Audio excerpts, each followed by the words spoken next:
Tech news. Dussehra rally में उद्धव ठाकरे और एकनाथ शिंदे जमकर गरजे हैं। अब दशहरा बीतने पर उनकी जुबानी जंग की चर्चा एक बार फिर करेंगे, क्योंकि महाराष्ट्र में सियासी घमासान रहेगा जारी। बीएमसी चुनाव के बाद अगले साल विधानसभा चुनाव को लेकर भी ये जंग लगातार बढ़ता ही जाएगा, लेकिन थमेगा नहीं।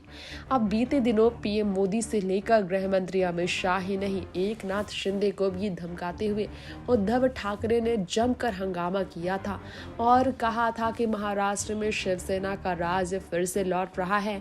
जल्द से जल्द भाजपा शिंदे गुट की हार तय हो जाएगी।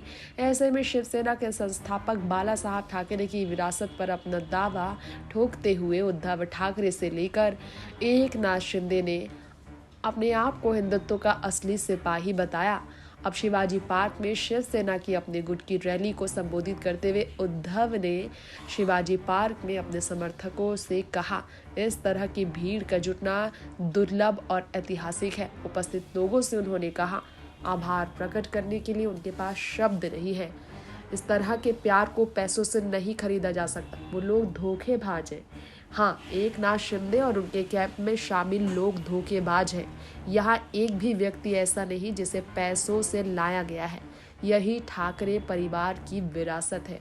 जी हाँ, शिंदे गुट के साथ शामिल होने वाले शिव सैनिकों पर हमला बोला है उद्धव ठाकरे ने, और एक दूसरे को गद्दार कहने की पूरी कोशिश करने वाले दोनों ने हर मुद्दे पर एक दूसरे को घेरा है। तो आगे भी हम आपको बताएंगे कि इन्होंने किस तरह से एक दूसरे को घेरा, क्या क्या नहीं कहा। उद्धव की बात आपने सुनी। उद्धव ने कहा, जिन लोगों को मैंने जिम्मेदारी दी थी वो साजिश रच रहे थे, ऐसा फिर से नहीं होगा। लेकिन वो भूल गए कि मैं सिर्फ उद्धव ठाकरे नहीं, मैं उद्धव बाला साहब ठाकरे हूँ। परंपरा के तहत आज रावण का दहन होगा, लेकिन रावण भी बदल गया। रावण के 10 सर नहीं बल्कि उसके पास 50 बक्से हैं और वो होखासुर है, बहुत खतरनाक है।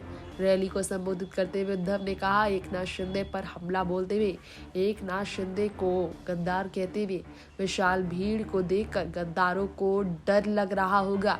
ये कहना था उनका। इस साल का रावण अलग है। रावण के 10 सिर हुआ करते थे, रावण के पास इस बार 50 सिर है। और ये भीड़ आप देख सकते हैं, शिवसेना गुट के लिए, उद्धव ठाकरे के लिए भीड़ शिवाजी पार्क में थी।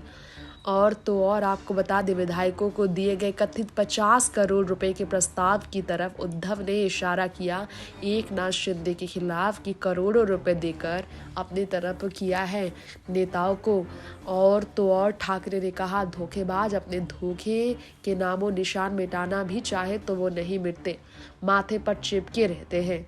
रैली में भीड़ को देखकर बहुत से लोग हैरान होंगे, सोच रहे होंगे अब धोखेबाजों का क्या होगा।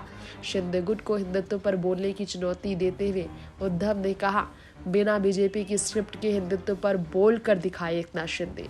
जी हाँ, देश तानाशाही और गुलामी की तरफ बढ़ रहा है। क्या आप लोग इसके लिए तैयार हैं? जी हाँ, बीजेपी पर हमला बोलते हुए उद्धव ने जनता को भड़काया। बीजेपी गाय की बात तो करती है, लेकिन महंगाई की बात नहीं करती।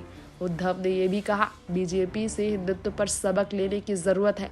हमने बीजेपी से नाता तोड़ लिया है, इसका मतलब ये नहीं है कि हमने हिंदुत्व को भी छोड़ दिया। मैं आज भी हिंदू और हमेशा हिंदू रहूंगा। ये कहकर उद्धव ने शिवसेना पर हमला बोला। वहीं शिवसेना को लेकर हमला बोला है एकनाथ शिंदे के खिलाफ। अब एकनाथ शिंदे की अगर बात की जाए तो आप जान लीजिए कि एकनाथ शिंदे भी दशहरा रैली को संबोधित करते नजर आए और उद्धव पर हमला बोलते हुए कहा, उन्होंने कहा, सिर्फ बाला साहब ठाकरे के विचारों की है शिवसेना, ना उद्धव की है, ना ही एकनाथ शिंदे की।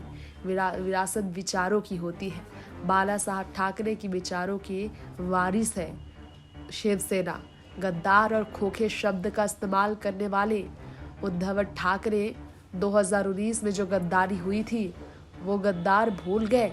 चुनाव हमने लड़ा, नतीजे के बाद बीजेपी की छोड़कर महाविकास अघाड़ी गठबंधन बना लिया। वो गद्दार थे। बाला साहब ठाकरे के विचारों के साथ अपने गद्दारी की थी। शिवसेना बीजेपी को वोट किया था। उनके साथ गद्दारी की गई जो लोगों ने शिवसेना बीजेपी को वोट दिया। बालासाहब ठाकरे की तस्वीर और नरेंद्र मोदी की तस्वीर चुनाव से पहले दिखाई गई। गठबंधन के नाम पर वोट दिया। शिवसेना बीजेपी गठबंधन की सरकार बनेगी। फिर विश्वासघात वोटरों के साथ किया गया। महाराष्ट्र की जनता के साथ गद्दारी की उद्धव ठाकरे ने, ये कहकर एकनाथ शिंदे ने भी उद्धव ठाकरे को घेरा। टेक न्यूज़ से तृप्ति की रिपोर्ट।